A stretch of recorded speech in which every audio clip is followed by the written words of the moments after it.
What happened during week 3 of the Chad Daybell trial? Fuel me once here, driving instructor of the world. Well, days 14, 15, and 16, Wednesday, Thursday, and Friday, should have gone so much better. The state finally calls the medical examiner.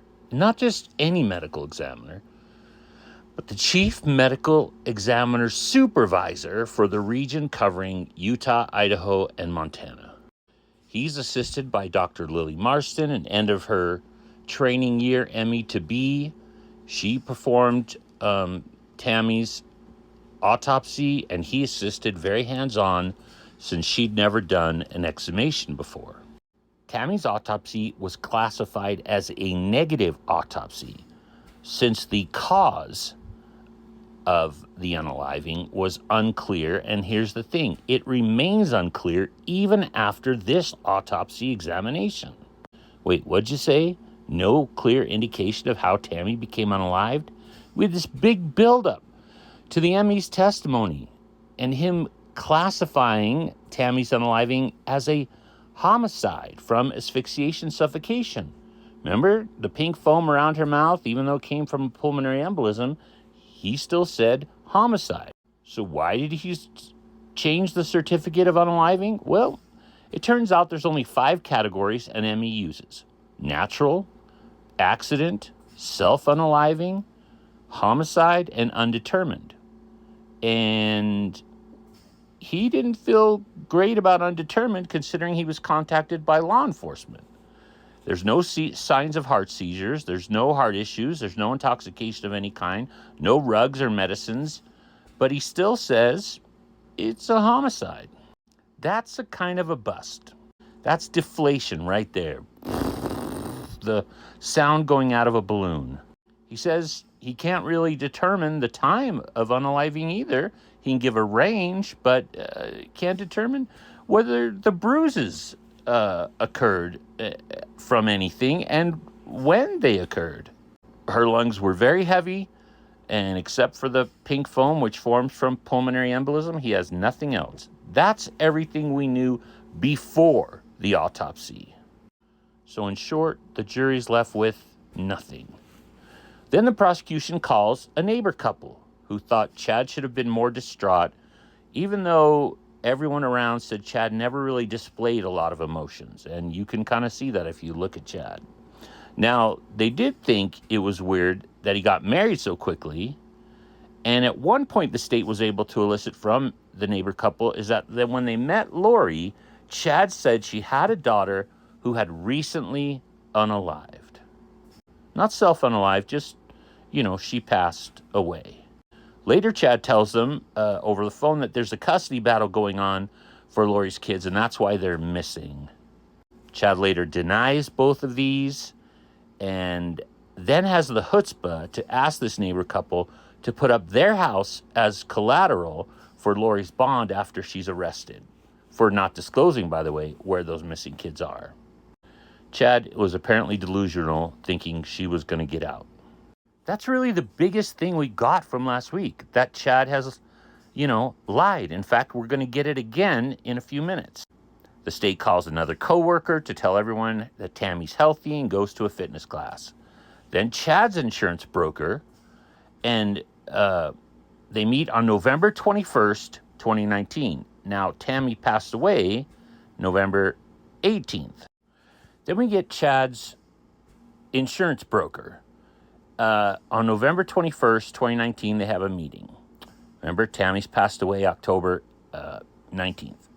Chad asks, hypothetically, this is a month later, hey, if I were to get married again, how hard is it to add a spouse? And she says, well, not hard, but we'll deal with that down the road whenever it comes up. And Chad says, he'd probably be married by the end of the year. Spoiler alert, he got married November 7th. This was November 21st. He doesn't add Lori until March 11th of 2020. Again, just not divulging the whole truth. Another big witness with surprisingly little impact, Kay Woodcock. That's JJ's grandmother, Charles Vallow's younger sister. The one who called in the police to say, hey, please find my grandson, JJ. Haven't heard from him in a long time. She doesn't like Chad. Oh, she doesn't like Lori either. Okay, not much more. Then we get Lori's school insurance and payroll specialist.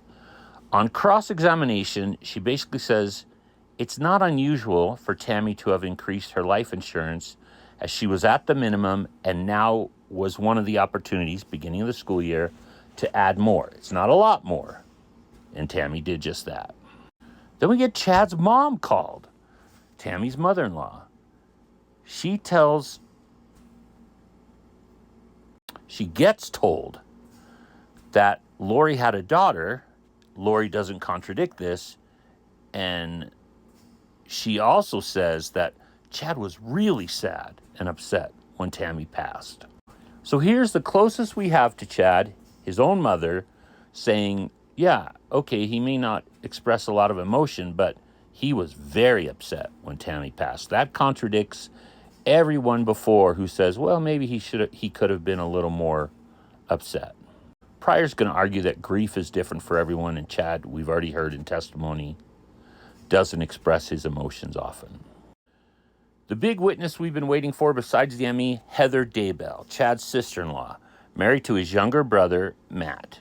Now, she didn't have a good relationship with Chad before all of this stuff happened. She does confirm that Tammy and her kids accepted Chad's teachings.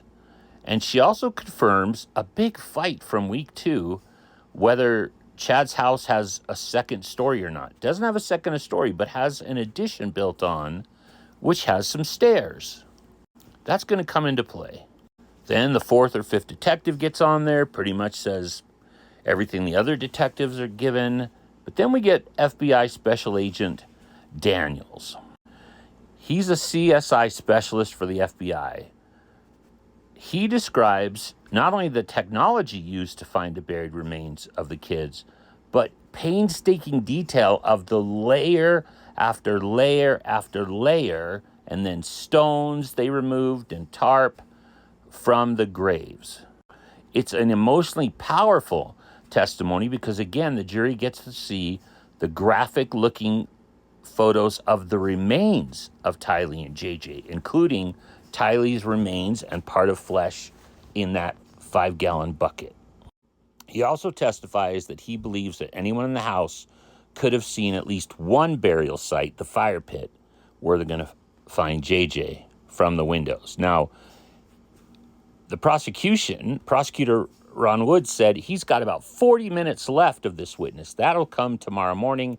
They haven't even touched on finding JJ, just on Tylee. They found her silver charm, then they found the chain that she always wore, and they found it in photos. So again, a very emotional testimony. The problem is, again, they don't link this to Chad. Lots of links and suspicious behavior from Alex and Lori. We're just starting to get that Chad's a liar. Chad doesn't give all the information. That's a far cry from first-degree unaliving, and a far cry from the unaliving penalty.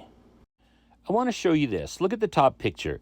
Every time that the court takes a break or they move the people in the audience around, Chad closes his laptop. He has a laptop. He closes it. We have no idea why. We have no idea what he's doing. Is he playing solitaire? Is he writing his next book? Is he sending notes to his attorney? Is he flirting with someone over social media? We don't know. Okay, the last one was facetious.